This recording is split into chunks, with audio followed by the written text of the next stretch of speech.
Olá, queridos alunos, dando continuidade à nossa aula de Fundamentos e Ações Preventivas em Saúde, a disciplina de História Natural da Doença. Vocês lembram dessa imagem naquela folha à parte que foi dado para vocês? Então aqui eu vou explicar para vocês os níveis de aplicação das medidas preventivas. Ela vai se dividir em prevenção primária, prevenção secundária e prevenção terciária. A prevenção primária é antes do aparecimento das doenças. Então a gente vai contar com duas porções, a promoção da saúde e a proteção específica. E já a prevenção secundária e terciária é quando a doença ela já está instalada. A prevenção secundária, ela está ali no momento em que se faz um diagnóstico, o tratamento precoce, onde eu tenho também a intervenção da prevenção para limitar a incapacidade, né? Então, isso daí já é um período de doença. E a terciária, a gente está na reabilitação, né? Ali na fase de convalescência. Então, é quando o indivíduo ele já passou pelo momento da doença, onde eu vou falar agora mais para frente para vocês, explicando cada uma dessas etapas.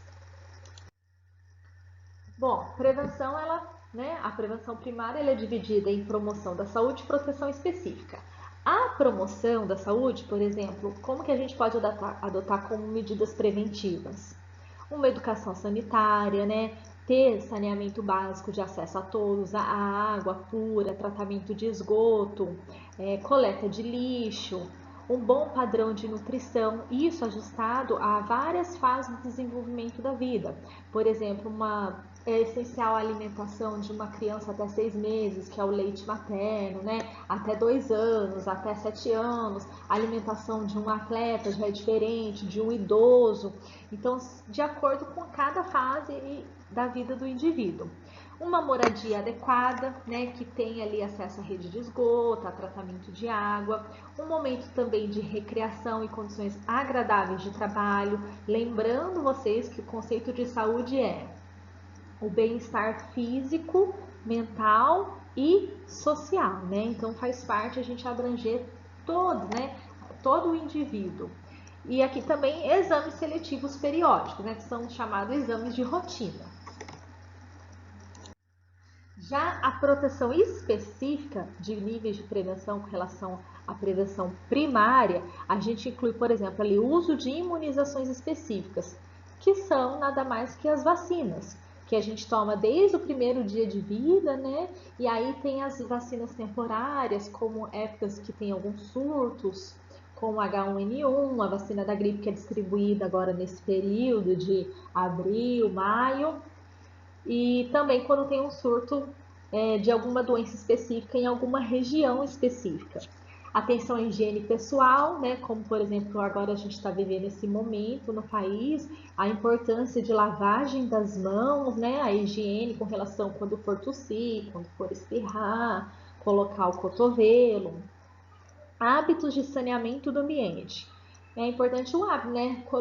Coletar o lixo, não misturar, por exemplo, o ambiente de cozinha com o ambiente de banheiro e aprender essa rotina, né, de lavar as mãos antes de comer.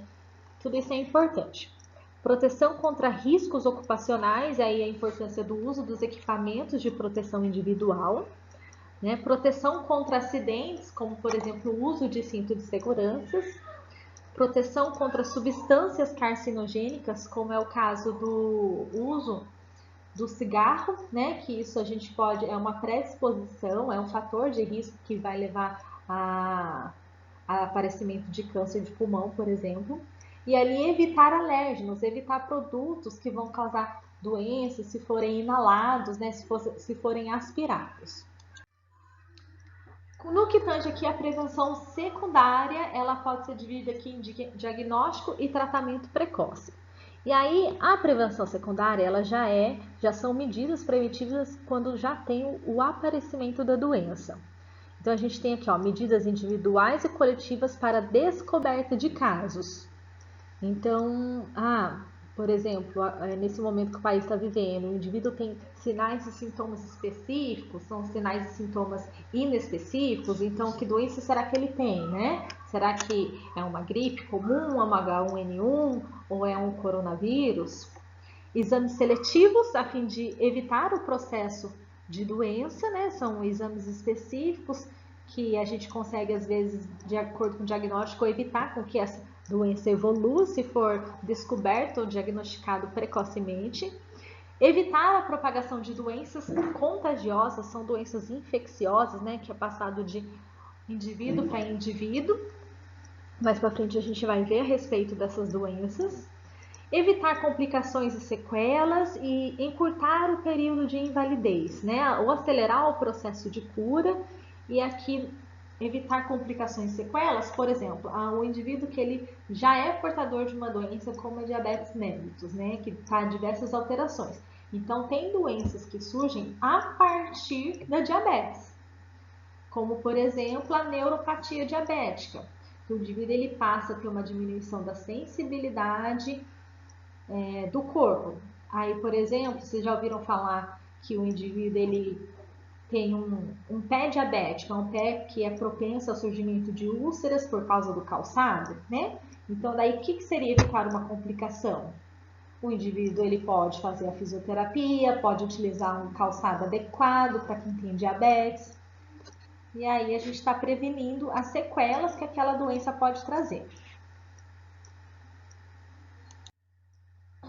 Limitação da invalidez, né lá. Instituir tratamento adequado para interromper o processo mórbido e evitar futuras complicações e sequelas.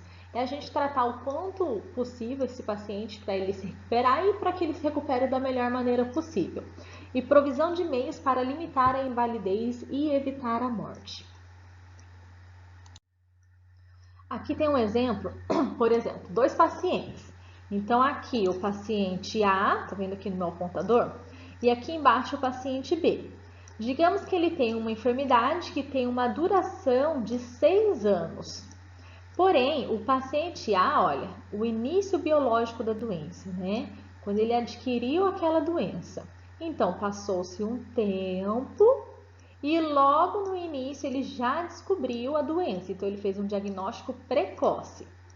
E nesse período aqui, ó, foram 3 anos que ele vai fazer o tratamento e evitar futuras sequelas, né? E da melhor forma possível. Já esse paciente aqui de baixo, ó, ele não fez essa descoberta. Então, a partir desse mesmo momento, ambos estão no mesmo período da doença. Só que aqui o paciente B, ele fez o diagnóstico baseado nos sinais e sintomas, no que ele veio apresentar clinicamente. Aqui não. Aqui ele já fez o diagnóstico precoce, antes do surgimento dos sinais e sintomas. Né? Então, a gente tem aqui uma sobrevida de 5 anos, né, do paciente. E aqui embaixo ele já descobriu a doença muito próximo, ó, já baseado nos sinais e sintomas. Então, aqui a gente já pode ter complicações desse paciente. Já o paciente A, a gente pode prevenir futuras complicações, né? E aqui a morte do paciente. E agora no que tange a prevenção terciária, que é o último nível de prevenção, né? Então aqui a gente vai envolver a reabilitação do paciente, todas as comorbidades que ele possa apresentar ou a inserção dele de novo na sociedade após, né, a doença. Então, por exemplo, prestação de serviços hospitalares e comunitários para reeducação e treinamento, a fim de possibilitar a utilização máxima das capacidades restantes. Às vezes esse paciente, ele ainda precisa, né, ou fazer um retorno a centros de reabilitação, ou precisa fazer a manutenção do estado dele, ou ele precisa de um suporte, né, da equipe de saúde maior. Então, ele ainda tem o retorno desses ambientes. Aqui, depois a gente tem emprego ao reabilitado. E aí envolve uma educação do público e indústria, né? Por exemplo, aquele indivíduo que ele era gari, ele sofreu um acidente, um traumatismo crânioencefálico ou uma lesão raquimedular que deixou ele impossibilitado de andar. Então, tornou-se ele um cadeirante. Então, só porque ele é gari, ele não pode mais possuir emprego? Não. Ele é recolocado dentro da indústria numa função que possa atender às exigências físicas dele. Então, por exemplo, oferecer um curso para esse paciente e realocá-lo, colocar ele, por exemplo, na parte administrativa, né? Aqui, por último, utilização de instituição de longa permanência. Por exemplo, o que é uma instituição de longa permanência para idosos? Um asilo, né? Onde possa adequar e colocar aqueles pacientes de um nível de comprometimento físico, mental, né? Que precisa de cuidados especiais.